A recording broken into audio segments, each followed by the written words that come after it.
think everyone can hear us. We will wait a couple of more minutes so everyone has the chance to join, and then we will start in around about 2 or 3 minutes with the webinar. Thank you very much for already joining.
So I can think we can start already because a lot of people has already joined.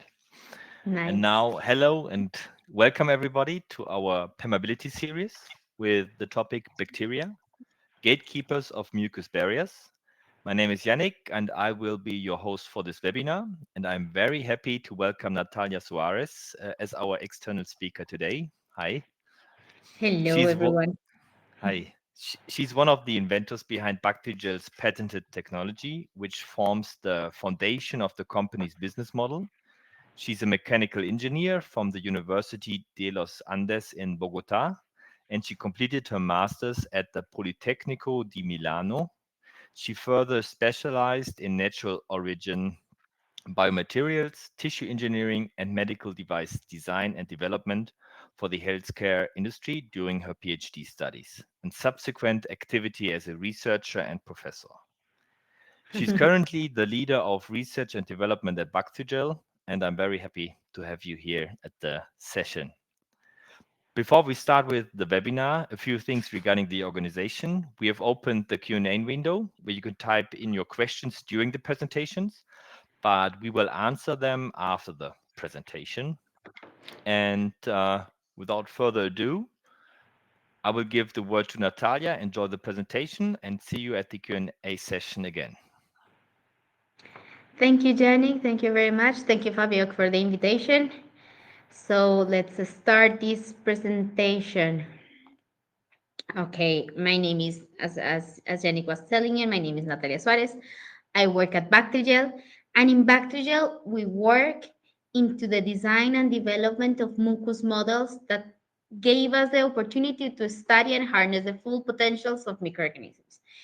And why did we study microorganisms? Why did we go into all this trouble of containing Natalia, a... do you already share your screen? I'm Ah, sorry. no, I'm sorry. No. It sounds like So, an introduction, so that's why I'm yes, asking. no, now it's there. Yeah, So I was telling you about why is it for us, or why is it for us at Bacterial so important to design mucus models to study bacteria, and the fact that that we're doing is related with the bacteria being very, very important for our health.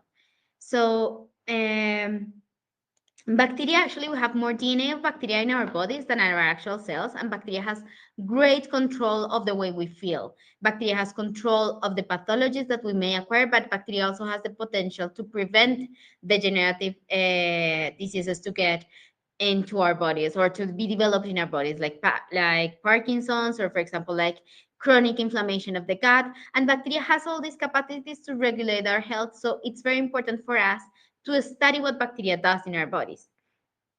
And for this reason, we created, or Bacterial was created in order to design these specific models that let us doing that study in vitro. So we work in mucus specifically because bacteria resides in a lot of places in our body. They are in our skin, they're in our mucus layers, but they're mainly, or the one that we are studying the most is the ones that reside in the mucus layer that cover our epithelium. So the bacteria, the mucus layers that covers our epithelium behaves as the first barrier of any molecule that wants to get into our internal organs. And I'm not talking about a specific organ in particular, but think about the full gastrointestinal system or the full respiratory tract being covered by a jelly-like structure that will act as the first barrier of anything that wants to get through your respiratory tract to cause probably an infection or an allergic reaction, but also everything that wants to go through your intestine to provide you for nutrients or to provide you with the energy that you need. So the mucus layer in these organs is will determine or will act as a very important barrier for permeability of these molecules. And what we do here at Bacterial is that we take these tissues that are native and that are designed by our body to have this perfect modulation of permeability, and we reverse engineer it into creating hydrogels or synthetic materials that mimic these attributes. So hydrogels, by definition, are networks of cross-linked chains that retain water but do not dissolve in water, which is something that is really interesting when you are trying to mimic the materials that compose the body, because our body is filled with water and our body is very susceptible to dehydration and hydration, and so are hydrogels. Hydrogels can swell and become really open in terms of their size of the mesh, but also can decrease in its size because of dehydration. So the hydrogels have this very nice capacity to mimic the characteristics of the human tissues, and especially in mucus they are very nice so that we can tailor all of the different characteristics of the mucus by controlling the parameters that define a hydrogel. So for example, you have the mesh size, which is basically like the pore size but in three-dimensional characteristics, which are the spaces between these stable bonds that are called the cross-linking points of a hydrogel, which is where the polymeric change will start to create a stable structure. So this cross-linking density of the amount of points that you have your hydrogel being connected, or the length of this polymeric change, the molecular weight of this polymeric change, will affect the characteristics of the hydrogel. And these characteristics, you can evaluate them or you can tailor them by measuring rheological properties. And rheological properties are basically the macroscopic features that you can work with in engineering to get to design one specific mucus of one specific tissue. Viscoelastic properties of a hydrogel try to explain the solid and liquid component of a hydrogel. So think about a jelly. When you eat gelatin, you think that you're like, the feeling is that you are hydrating yourself because you are consuming liquid that is internalized in this gelatin mesh, but it's also kind of like a solid behavior because it keeps its shape. So these are the two parameters that explain this mechanical behavior that is highly related to the structure of the hydrogel. And these are the conservative, which we call G prime, and the dissipative modulus that are measured through rheological tests. So the conservative modulus is related to the solid, a stable, structurally wise part of the hydrogel. And this is conservative because of how the energy behaves in these bonds. So basically, when you apply a stress to any polymer exchange, so it will elongate, so you have deformation. But by having these bonds, these crosslinks that we have here, this will create these bonds between the polymer exchange. So you will have some deformation, but once you remove the stress from the material, it will go back to its original shape. So this is what happens when you compress a gelatin and then it will jump back, right? So it will have this capacity to throw back the energy that it just received because of the stress that you were submitting. But the liquid does not behave like that, right? The liquid, when you pull some liquid, it will stay pulled and it will dissipate the energy by the movement of the flow. So in the liquid component of the hydrogel, we not talk about conservative modulus, but of dissipative modulus, which is the one that measures or characterizes how viscous or how difficult is for one chain of polymer to flow or to be displaced with respect to the other. And this, like you see, if you have a very high viscosity fluid, this means that the polymeric chains that compose this liquid are very not easy to move one from the other. So imagine that you are trying to untangle something really, really complicated to get loose, or some threads that are really complicated to get loose. In liquid perspectives, this would mean that the chains are not moving with each other. And this is very, very dependent both in the molecular weight of the molecule, because if it's too long, it will get more entangled, and also having more probability of finding something that will keep it in its place, but also if it has ramifications. So if you have a necklace and the necklace has a lot of pendants, when it gets entangled, it's more difficult to detangle. So it's more difficult for one chain to flow with respect to the other. And once you have made it flow, this won't go back. So you won't recover this energy, you won't recover this shape, because this is a part that behaves as a liquid. In the case of hydrogels, they are not only liquid-like, but they are the way they strain or the way they deform is very dependable on the velocity at which they are deformed and the temperature at which they are deformed. This is basically because of the characteristics of the chains that you have inside of them. And you not only have the chains that compose the matrix, but you also have, for example, intercalated molecules of chains that didn't react for the cross-linking. Of you have, for example, the DNA of the bacteria, that is a very characteristic loose polysaccharide chain or polymeric chain that is within this mesh. So what we do at Bacterial is that we take these characteristics, macroscopic characteristic or physically measurable characteristics of the native mucus, reverse engineering, and use to our hydrogel systems to replicate these structural characteristics, because by having similar modules, they will have a very much representative structure, very, very representative attributes for the ones in our mucus models. However, the mucus is not only the structure of the hydrogel. The mucus has a very active component of the modulation of the permeability related to the fact that there are alive cells living and interacting with it all the time. So we know that we have the cell layer in the bottom of the epithelia that will create signals for secretion of new polymers, for secretion of new proteins that will form the gel or the mucus layers. But also we have this bacteria residing in it that is very common. It's part of our microbiota. It's part of what makes us healthy, that will interact with this mesh, that will interact with these polysaccharides and make their home as suitable as possible for them. Like you do at your home, if you're a person who likes to keep everything clean, that you will make sure that there's nothing on top of the desks, nothing on top of the walls. They will do the same. If they want to have a very intricate mesh so that their space where they live is very protected, they will secrete things to make it very protected. But if they want to have more air, they will make sure that the space is free. And how do they do this? So there are some bacteria that actually are eating the material of which the mucus is made of. There are many bacteria that consume mucin, which is the protein that is giving the main structure of the mucus. And basically what they are doing is by eating this polysaccharide structure, they're cutting the chain, so they're reducing the molecular weight of the chains that you have. And as we saw previously, this reduction in the molecular weight of the polymer will reduce the dissipative modulus, but also they are capable of breaking the chains that are creating the bond. So they will also have an effect on the shape and the stable part of the solid component of the hydrogel. So this bacteria is actually breaking the structure. Not all bacteria behave like that. Some bacteria can do that, but can also release some new polymers.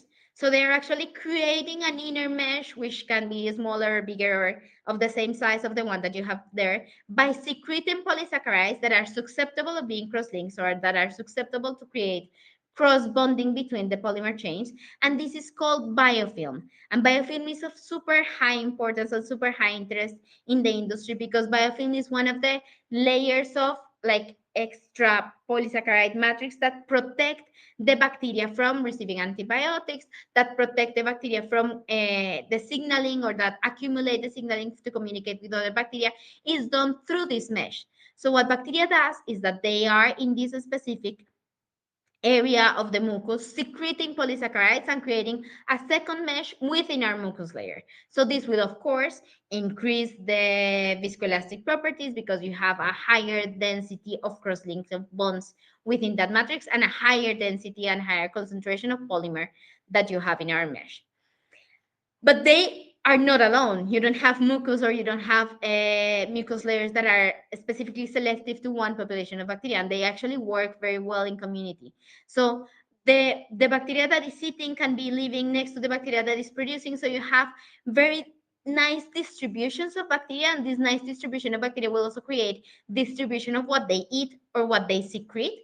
So you have also distribution of catabolites. So you have zones with higher concentration of one particular ion that a bacteria is not consuming in and other regions that are very free of that particular molecule that the bacteria is consuming a lot. So bacteria in these mucus layers, you can see actual gradients of chemical components that are related to the metabolism of the bacteria.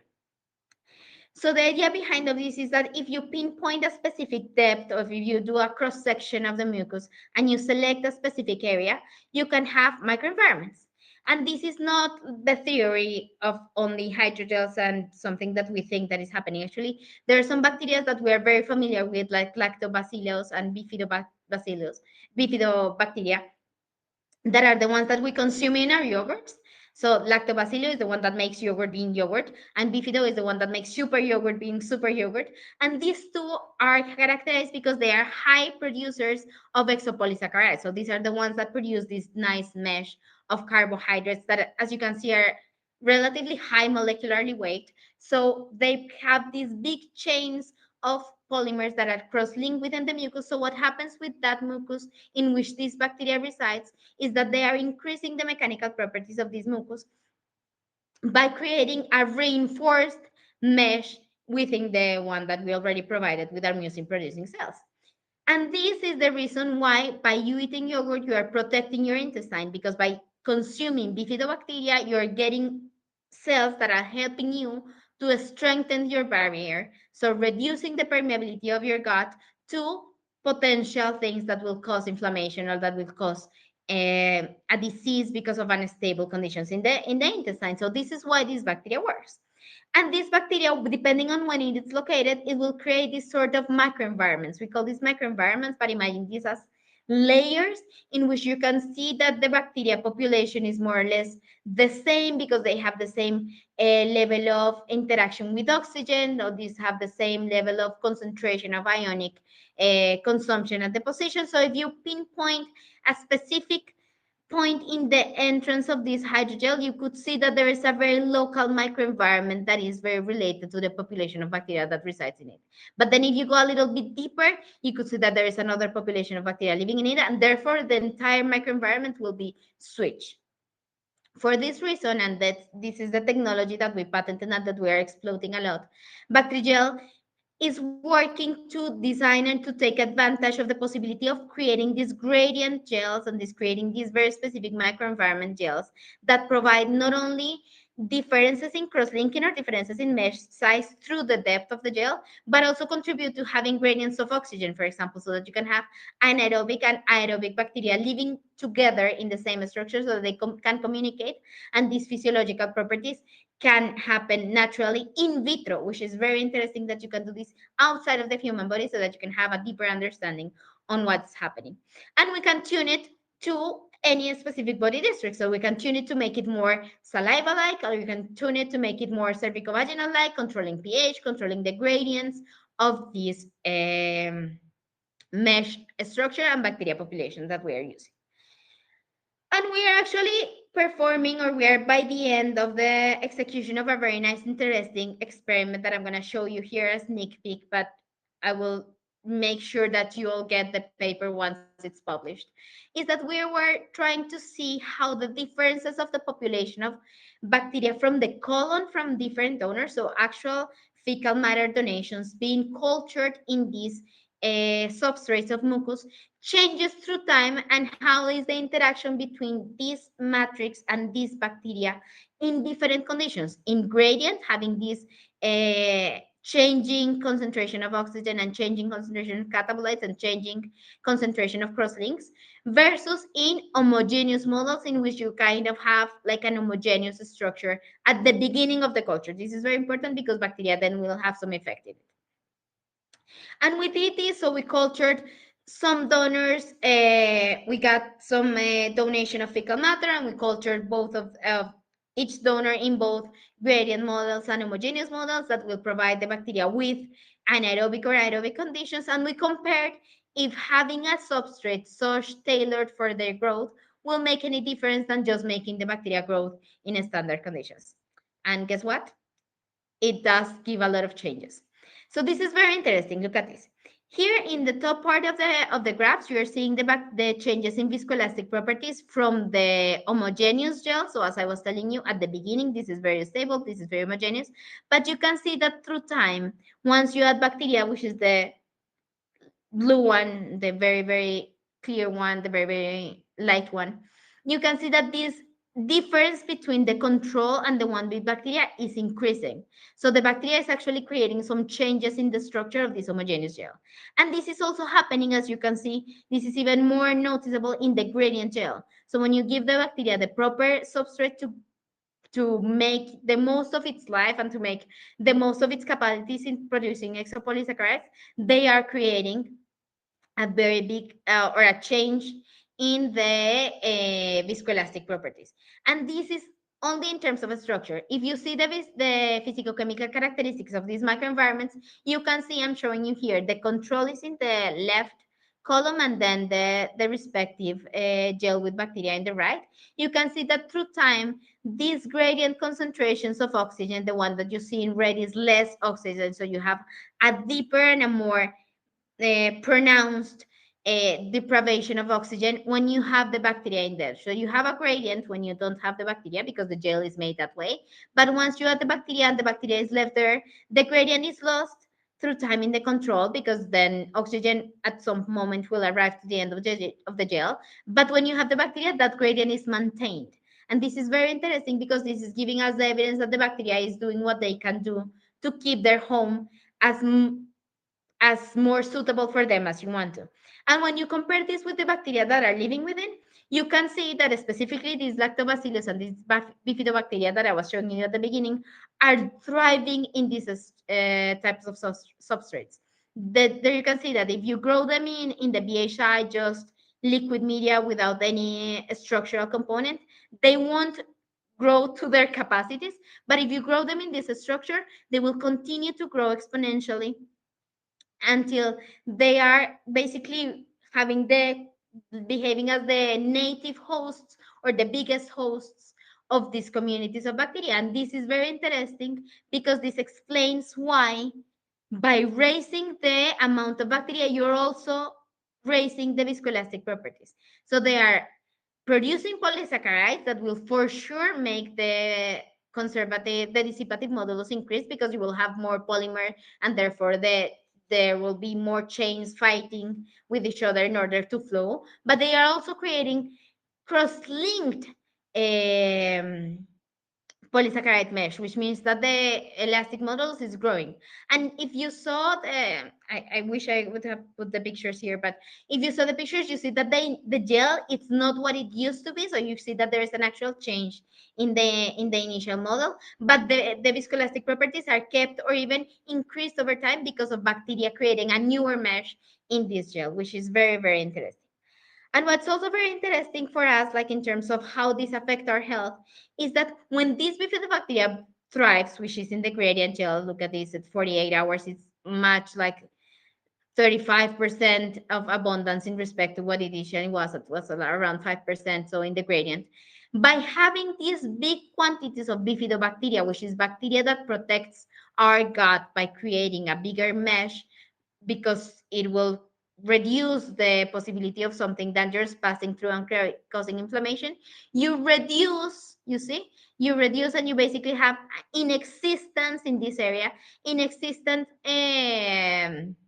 populations or very low relative abundance of proteobacteria, which is the one that is capable of causing infection, which is the opportunistic pathogenics that needs the air, that is facultative and aerobic, so that it will need the oxygen to thrive. And this will mean that bifidobacteria will be protecting ourselves from proteobacteria. So this is how bacteria helps us if it is in the right environment. So this is very, very nice. Or for us, I mean, it's very, very interesting to see that this is being very easily explained in our mucus models of what is actually happening in the human health and what's actually reported in literature of the competition between these two bacteria.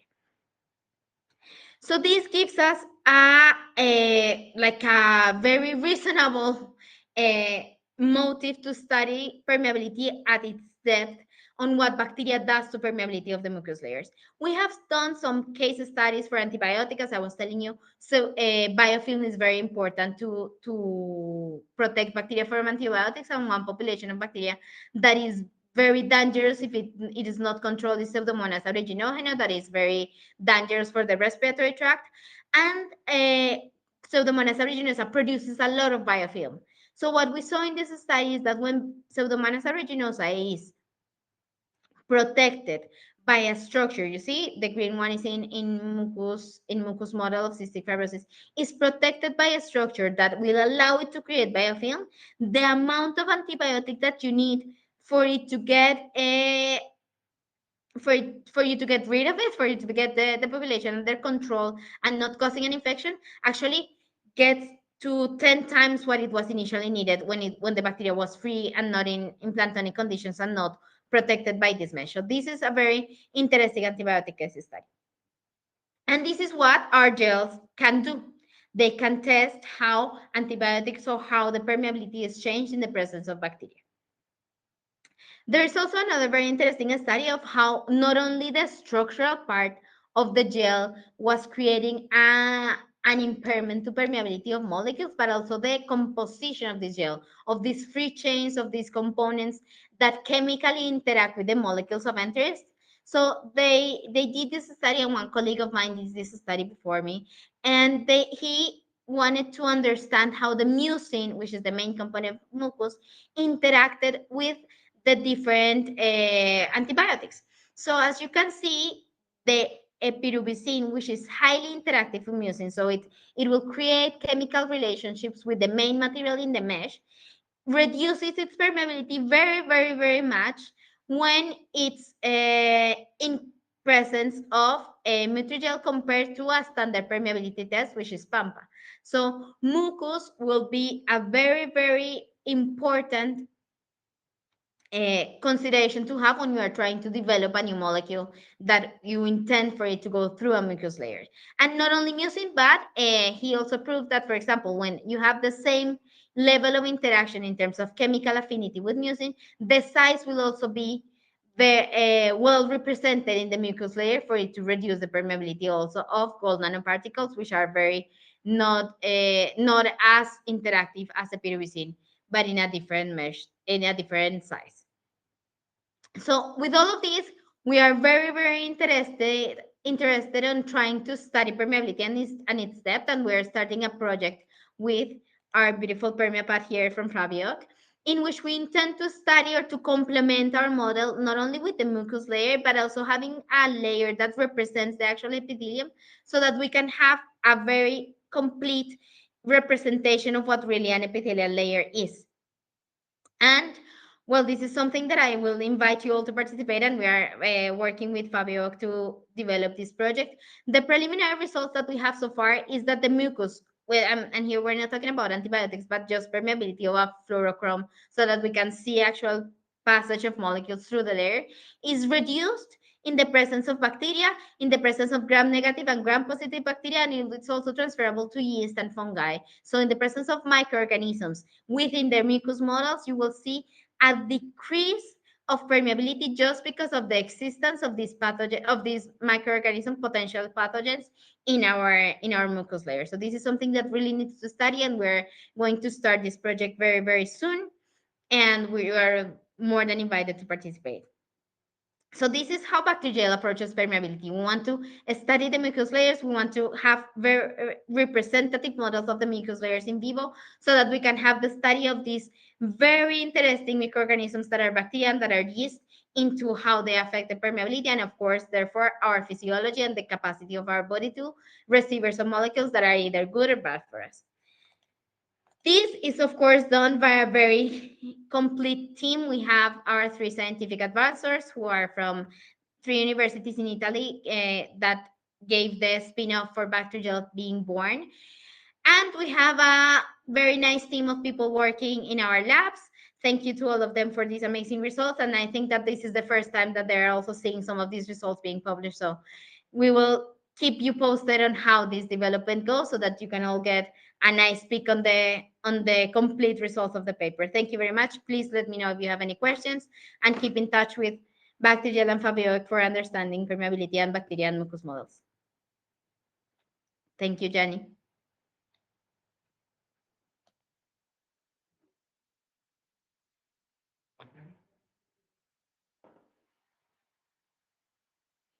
I cannot hear you, Johnny. Why? So now you should be able to hear me again. Thank you very much for this amazing presentation. I learned a lot.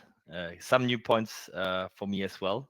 We have a few questions, and now I invite everyone to write their questions in the chat. It's not a problem. We will answer them sequentially. But first of all, you're selling the mucus, correct? And you're selling it with the living bacteria. Is this right? No, no. We're selling the mucus. We are testing viability of the mucus to culture the bacteria. Hmm. And it depends on what the client wants to test, the type of population of bacteria that they can put within. We are testing right now a very like in depth the gut microbiota. So this is why my examples are with lacto and bifido, because those are the bacteria that are very active into the control of the permeability of the intestinal system. But for now, we sell the mucus models without bacteria. We can the what we can do, or what we are doing, is that we are testing in our labs how the bacteria react, so that we can give you confidence that what you want to test, that what people want to do in their research lab is going to be feasible. So very much customizable, the gel itself. Yes. Yeah, very good. Thank you. And we have the first question from Henry. Um, what are the hydrogels made from? Mucin proteins or mixed with what to make mucus? Well, we have, depending on the mucus layer, you have different selections of polysaccharides. So we have mucin as a basis, because mucin is very important also for the chemical interactions, but we select from a different range of polysaccharides depending on the mucus that we want to obtain. So for some mucus that are lighter, we select one polysaccharide. For some mucus that we need to be highly cross-linked, we select another polysaccharide. And we also are designing the mucus so that it has a salt and ionic concentration that is enabling in bacteria growth. So we're able to make our mucus to be hydrated and swollen, for example, in bacteria culture media, which is something that is very interesting for people who are trying to grow these bacteria, and having found we have we have a struggle to trying to grow some bacteria strains outside of the mucus, because they are not normally grown in they are difficult to culture, especially anaerobic bacteria. But having the possibility to use the medium that is designed for this bacteria, put it in our gel, swell our polysaccharide mesh, polysaccharide and mucin mesh, and having this medium inside of the substrate will allows us to get a very nice culture media or culture substrate for bacteria that are difficult to culture. So to answer the question again, the mucus is composed by a selection of polysaccharides that depends on the region of the body that we want to mimic. Things that pH, things like, of course, the mesh size that are different from each bacteria, from each mucus layer in different sites. And this we will enhance it, or we will promote the growth of the microorganism by including some media, or including some sort of a liquid nutrient base in which we swell our gels. Perfect. Thank you very much. I shared your presentation now as a PDF, so everyone can download it. Everyone will get the recording as well automatically from the system. But let's move on to the second question from, or additional question from Henry. Which mucin from the basis of the mucus do you use? Have you been able to compare any of these endpoints with native patients or derived mucus? So yes, Henry, actually, the first mucus model that we developed was in my master's thesis some time ago with Daniela in Italy, and it was basically we went to the clinic and got cystic fibrosis sputum from patients, and we measured the viscoelastic properties, the physicochemical properties of this cystic fibrosis mucus, and we reversed engineering into the first mucus model that we had. Then we have had some samples of saliva, of nasal mucus, of also some healthy pulmonary mucus, not from cystic fibrosis infected patients, but non-pathological, so that we can tailor these capacities. And that's basically what we do here. We take some native tissue from donors or from hospitals that are giving us samples of these mucosal layers. We characterize them physicochemically and structurally, and then with those characteristics, we go and design the proper mucus models. And in terms of mucin, we are using commercially available mucin. For people who work with mucin, they know that the extraction process is very complicated, so we work with commercially available mucin. And but we are actually on the source every time of how to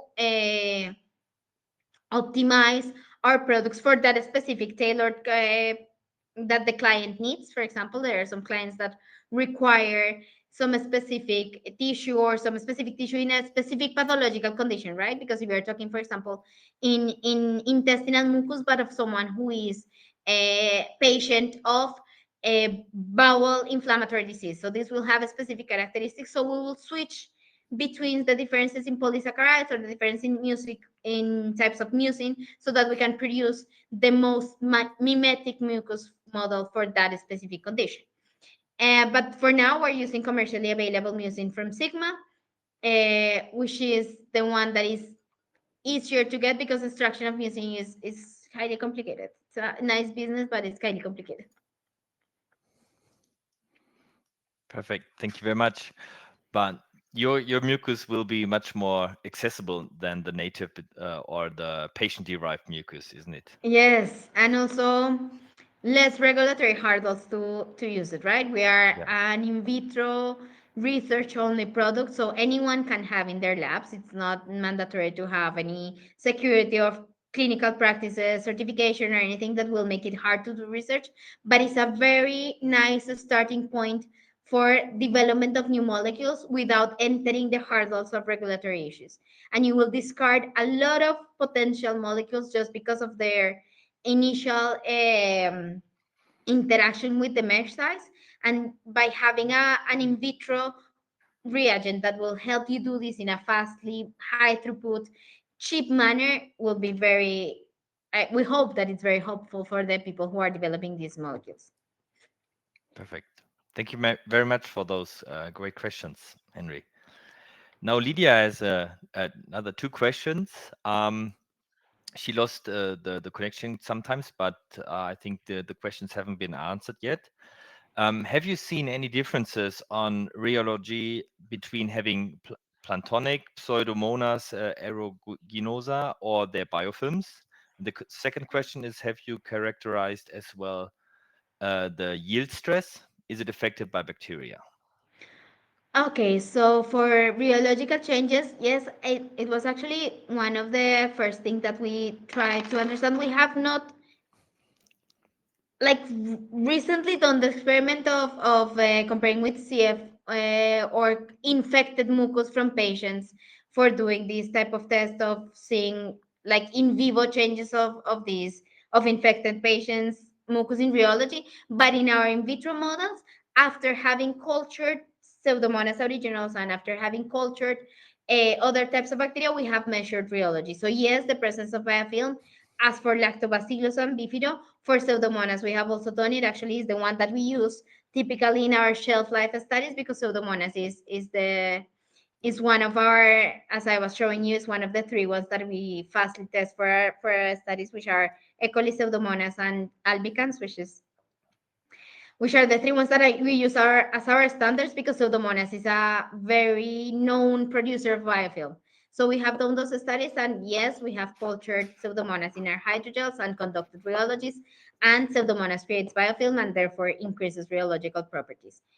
As for yield stress, we don't usually measure it like specifically on the yield stress as being the stress when it is starting to flow. We have, because when we do rheological properties, what we do is having the stable gel already cross-linked and measuring the mesh characteristics and the viscoelastic characteristics of an already cultured mesh with its bacteria in that. So we haven't done like time-dependent tests that will give us some information on when will it start to flow and when will it start to become as a liquid after sitting with bacteria. But yes, we will work on that soon.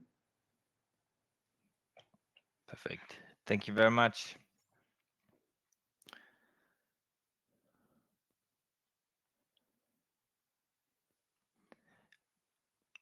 Another questions just came in from Henry. Have you been able to validate drug binding to your hydrogels with any literature data relating to binding?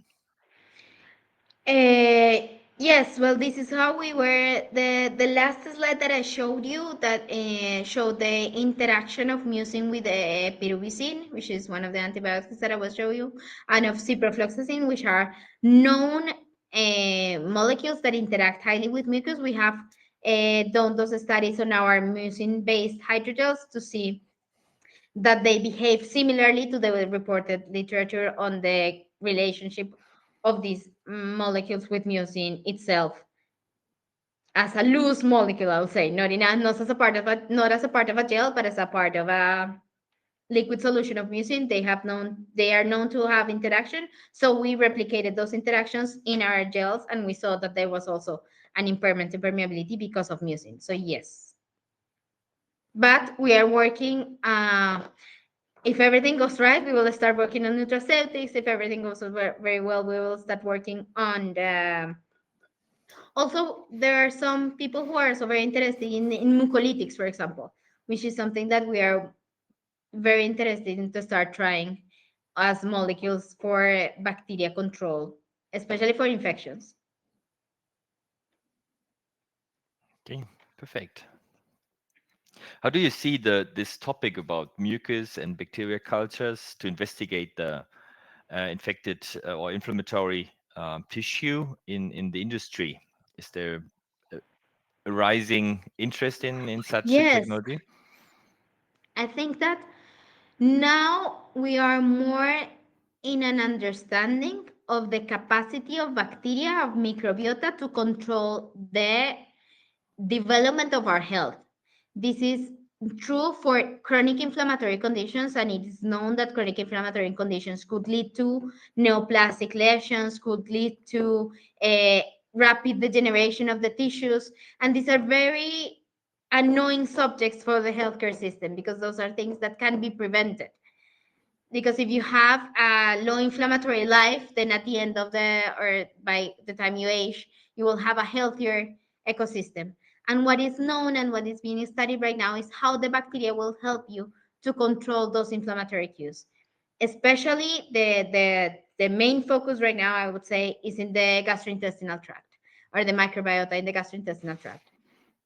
So by us being able to provide an in vitro tool in which you can do such nice things as sequencing, as transcriptomics, or even dying with fluorescence and seeing these gradients in which you can study the different populations, will give you a good insight, an easy insight into what's happening inside of a patient. Because something that I don't know if I didn't mention it, but when the bacteria comes out of that microbiome environment, when it comes out of the mucus layers, it immediately changes. So actually getting to know what happens inside of the mucus layer, it's difficult in real time. So having the possibility to do this in the laboratory by mimicking the conditions and seeing that the behavior makes sense to what we are actually seeing in the development of healthcare of inflammation in patients, that is something that will allow us to do a lot more research into how to control these bacteria populations for health. Thank you. S- Uh, Stefan has another question. Did you test different strains for each bacteria? Example, for P. aeruginosa, a wild type, and a mucoid strain, or wild type? I'm sorry, I'm not used to the bacteria names. Uh, no, we have tested different strains for aeruginosa, for E. coli, and albicans. We have different strains for those. I don't have the data here right now to tell you like specifically how are the changes for different strains in terms of biofilm production or changes in the viscoelastic properties. But we have those different strains. I remember that once we were trying to see, especially because we were trying to see if the fact that the antibiotics were not active was related to the strain of the bacteria more than for uh, the barrier that the mucus was creating. So we tested different strains of the same bacteria to see if there was a difference. And that's how we decided or how we arrived to the result that it was more related to the mesh. But I will, for sure, if you write to me, Stefana, and I'm sure Fabio will share when Yannick sent you the presentation. Also, you have our LinkedIn, so you can text to us, and we can discuss a little bit more on the different strains of the bacteria. But yes, I will show you. We can discuss of what we have seen, but we are missing to do a lot of different tests, especially because that strain dependency, it's much more noticeable when you see donor dependency. For example, when you're getting bacteria of the same species but from different donors, they start to have different comport behaviors. So this is not only changing because of the type of bacteria or the strain of the same species, but also the environment they came from. So it's a lot of things that can change inter-individual like. Okay, thank you. And I would say this is the last question for this webinar. As you mentioned, of course, you're always happy to answer questions afterwards. If you need to contact me or directly through LinkedIn. Um, or Natalia, you can post your email address in this link so everyone can copy it. But now to the last question from Lydia. When we talk about biofilms, do you do you know which type of bindings are created with the mucin network?